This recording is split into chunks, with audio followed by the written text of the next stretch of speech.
I've bought and sold a number of different games. I don't know the exact number, but I would venture a guess somewhere between 80 and 100 different games over the last 11 years.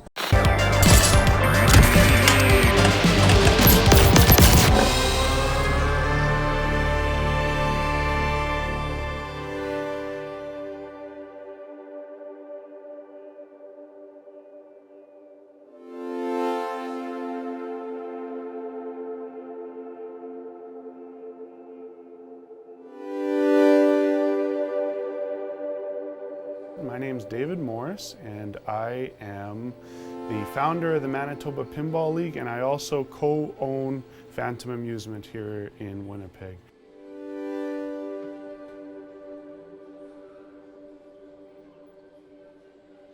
And this is my collection of games. I started collecting 11 years ago, and the oldest game in my collection is Funhouse. Also happens to be, if I could only have one game, that's the one. So this is 1990 Williams Funhouse.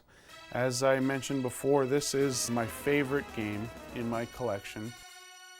Strangely enough, it's a game that I did not do a full restore on, which might surprise some people because it's my favorite game, but it was in good condition when I got it. It just wasn't working. I love the rules on this game. I love Rudy, how he yells at you. And I also think it's got one of the best call-outs when you tilt. He yells at you, "Hey, it's only pinball."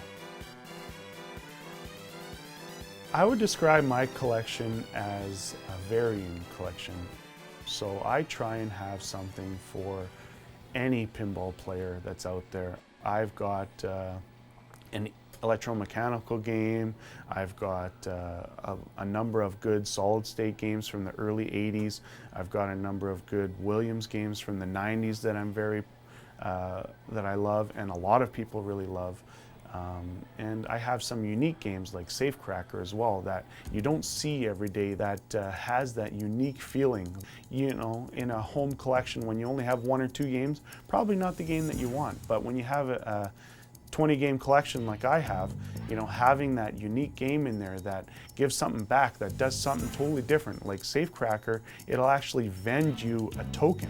So to earn the token, you have to complete the board game, and then it'll send a token down the glass, and then at the end of the game, you put the token in, and then she makes a funny sound, and then you start the wizard mode, which is very cool. So this is Safecracker. This is a unique game for sure. It's got a beacon on top, it's got some unique shots, it's got a very target, a spinning post that you hit, it's got 12 drop targets, it's got unique flipper sizes, obviously a smaller playfield, smaller cabinet design, and it incorporates a board game into the gameplay, which is really unique and cool. And it's a Pat Lawler game, so right off the bat, it's a game that I knew I could get to know and enjoy because I enjoy all of his other games. And yeah, there's definitely some similarities to some of his other games and definitely a lot of differences too. I find the easiest ones to work on are the 90s ones for me, and maybe that's because I've had the most experience working on them. A lot of times something happens and I know what's wrong before I even look at it, which is really handy when you're fixing a game. The older games, anything from the solid state era, I'm fairly confident that I can fix.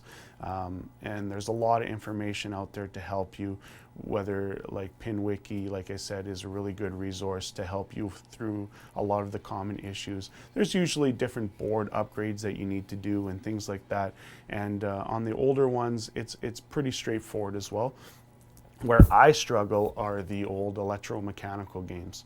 I don't have a lot of knowledge on those. I can do a lot of the, repair side, but trying to find that gremlin on why the game's not ending when the ball goes into the trough, I have a hard time with that. So I'm very thankful that my business partner is very good at working at those electromechanical games, so he's very happy to help me with those issues for sure. Solar Fire. This is the rarest game that I own. They only made about 600 of these. This is the only early Williams solid state game that I have. And I wanted one that I had the only one out of all my friends. It's got 2 or 3 ball multi-ball. It's got Magna saves. It's got an upper play field. It has a really good multi-ball. The only thing this game is missing is speech. This was at a time when Williams was cost cutting and they cut speech. But it's a lot of fun and it's definitely got that Williams feel, which was really cool. Split Second is one of those games of opportunity. I'd love to tell you that I sought after a split second because the theme was just exactly what I was looking for, but no, gymnastics wasn't my first choice of theme.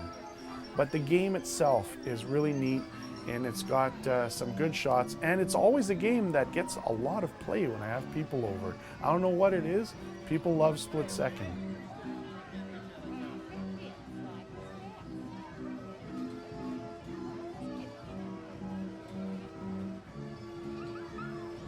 When I'm looking at buying a new game, I'm looking at what sound package excites me, because I love it when I'm playing and I hear jackpot, super jackpot, and just shoot for the hole, and just that kind of excitement is what gets me going for a new game for sure. My favorite sound package in a game would definitely have to be Twilight Zone. Chris Granner hit it out of the park with that game, with the sound and how it's in tune with the theme too. He really executed that well. It was supposed to be the first game that used their new sound system. They weren't able to do that yet, so as an homage to the old system, they really did a great job.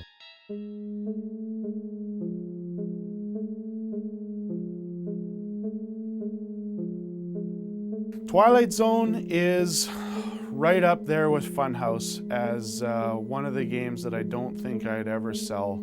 It's one of my favorite games.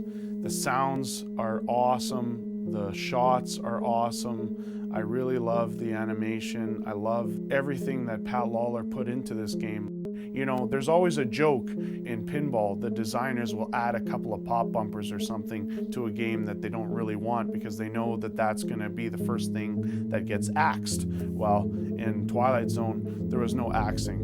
Whatever Pat Lawler wanted to put in there, he was allowed to put in there. And it sold almost as well as Addams Family, not quite, but it was very, very close. And it's definitely my favorite wide-body pinball machine ever made, for sure. I would think the trait skills that are most important are being able to fix games yourself. And if you don't know how to fix games, just have a mechanical aptitude that you be able to dive in and try and learn how to fix things yourself. Because especially with the prices of games these days, if you're going to buy a game, the only way you're going to get a deal is if you get a game that needs some attention. And if you have to pay for somebody to fix that, it's going to increase the price exponentially. Star Trek: The Next Generation is a great game as well. I know I keep saying that, but it really is. This was the first game I did a playfield swap on. So I was scared, but everyone kept saying, you can do it, you can do it. And I could, and I did. At the time, you couldn't find a replacement playfield, so I had to search, and I managed to find an original playfield on a different game that someone was scrapping, and I was able to purchase that playfield, and seeing it come together was really cool. This is where I learned so much about pinball repair, was doing this game. And you know, they always said, well, if you're going to do a playfield swap, start off with the hardest one, and then that way every one after that will be easier. And that was true.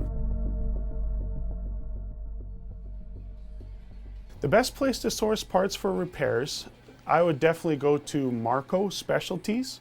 It is probably the best place around that you can get the game specific stuff.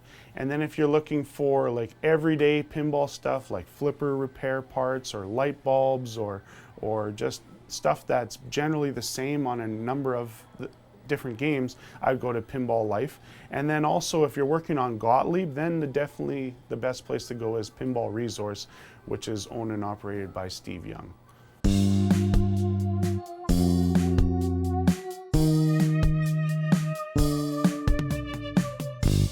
So Monster Bash is the game that I did a ground up restoration on.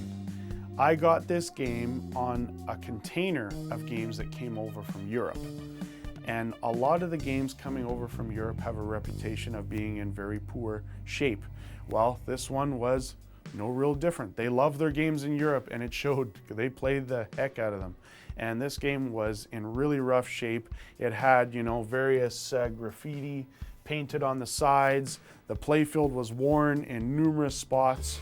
And so I decided that this was the game that I was going to do a ground up restoration on. I did a playfield swap. I did new cabinet decals. I had the trim powder coated candy apple green, and I really like the color of that, because if to somebody that doesn't know that the game didn't come with that, they may not know that. They may look at that and say, hey, that looks original. This game is a lot of fun, especially for new players. It is a game that's not too hard to get to a wizard mode and play and just experience that end game of pinball, which is a lot of fun. There are definitely a lot of games that I wish I hadn't traded off over the years. One of them I got back. I got a Data East hook back that I sold years ago, and that one was really special to me. The sounds are just amazing in that game. The rule set isn't as deep as a lot of the other 90s games, but it's just a lot of fun to play. So Hook, I sold it, and then it was gone for years, and then I started missing it, and I managed to find the guy that had the exact one that I sold, and it required a lot of phone calls and a lot of convincing, but I was able to get him to sell it back to me in 2018. I brought this one back home, and I went through it again and shopped it out and bought some new ramps for it, and it plays really nice now, and it's definitely a game that I'm not going to make the mistake again of selling it.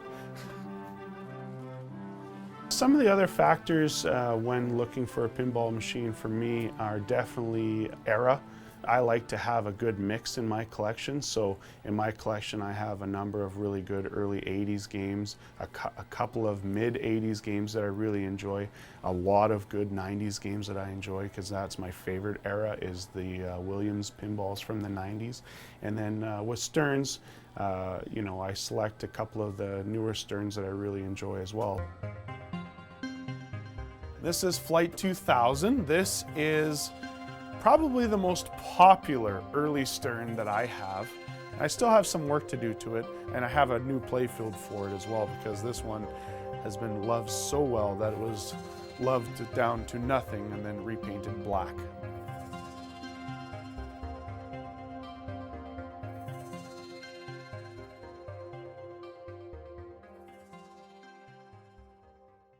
Free Fall.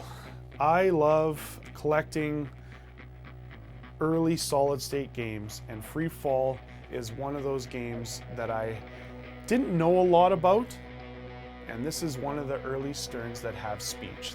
It's got 3-ball multi-ball, it's got some easy shots, some difficult shots, and some shots that you just need some luck to bounce into, which is probably its greatest shortfall, that, you know, you don't really want a game that you need luck to have things happen. It's, you know, you want a game that when you can make the shot, you can make the shot. That being said, it's a neat game, and definitely a game I'm happy to have in my collection.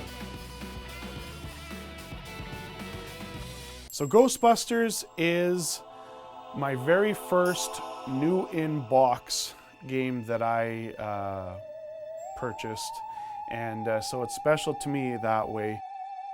I got it in 2016, and I was blown away by the sounds and the theme. You know, the theme has been really strong to me.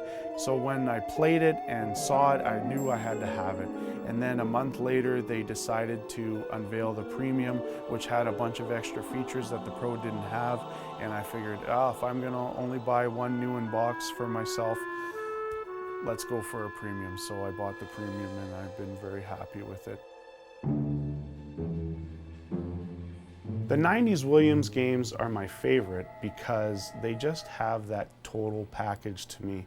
They have the sound, the rules, the lights, and the build quality. I think the build quality of those games is just really high, and they're able to be fixed.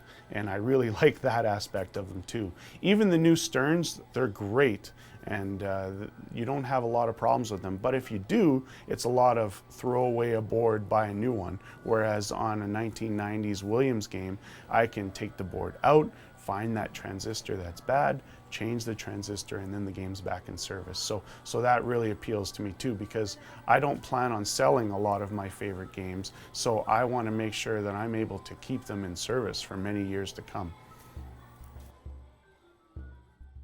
Medieval Madness is the game when I got into pinball that everyone wanted and nobody had. And I really like this game. It's got the total package. It's got great sounds, great rules, and it's easy to pick up and play for a beginner. And also, it's got the deep rules for a veteran player as well, which is something that's really hard to do these days, and a lot of new games don't do that. Medieval Madness does. Viking is my only early Bally game in my collection, and I wanted an early Bally game that none of my friends had. And then so thankfully it came up locally, and it was a mess, and I had a lot of work to do to this game, but it's done and it plays really nice now, and it's got a unique layout, which is good too. It's not your typical layout.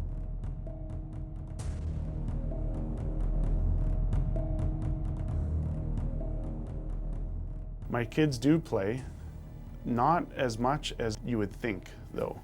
I have to encourage them to come down and play. I don't come home and find them playing the games. I have to say, hey, why don't we go downstairs and play? And then they'll come down and play. Like my youngest daughter, her name's Ivory, she's 7 turning 8.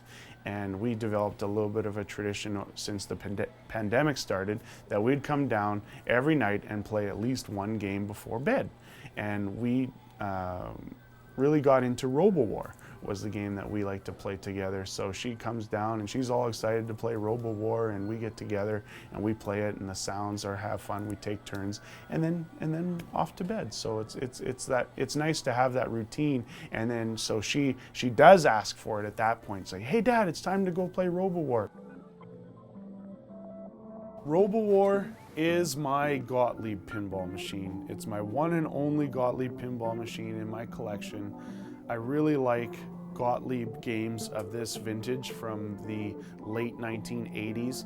It's got that really cheesy 1980s music that I like, and just simple rules that anyone can follow and play and learn. And it's definitely a game when I have new people come over to play pinball that they run to Robowar for sure.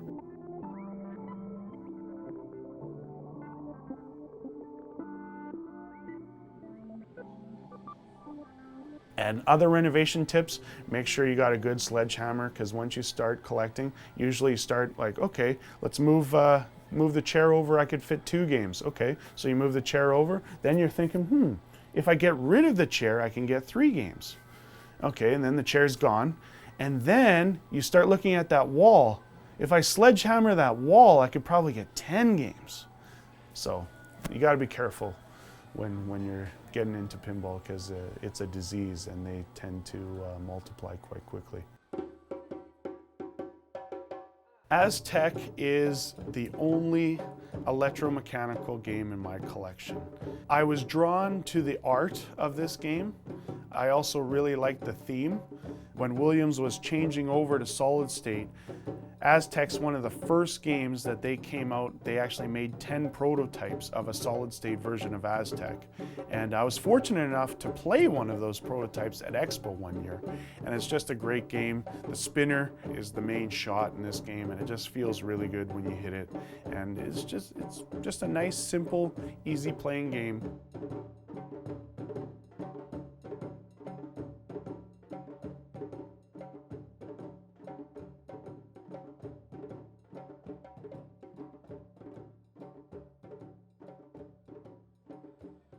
The best part about owning an arcade is I love when it's busy, and I love that feeling. If you've ever been in an arcade in, let's say, the late 80s, early 90s, when it was just jumping on a Saturday night and the lights, the sounds, I love the adrenaline of working the arcade when it's busy.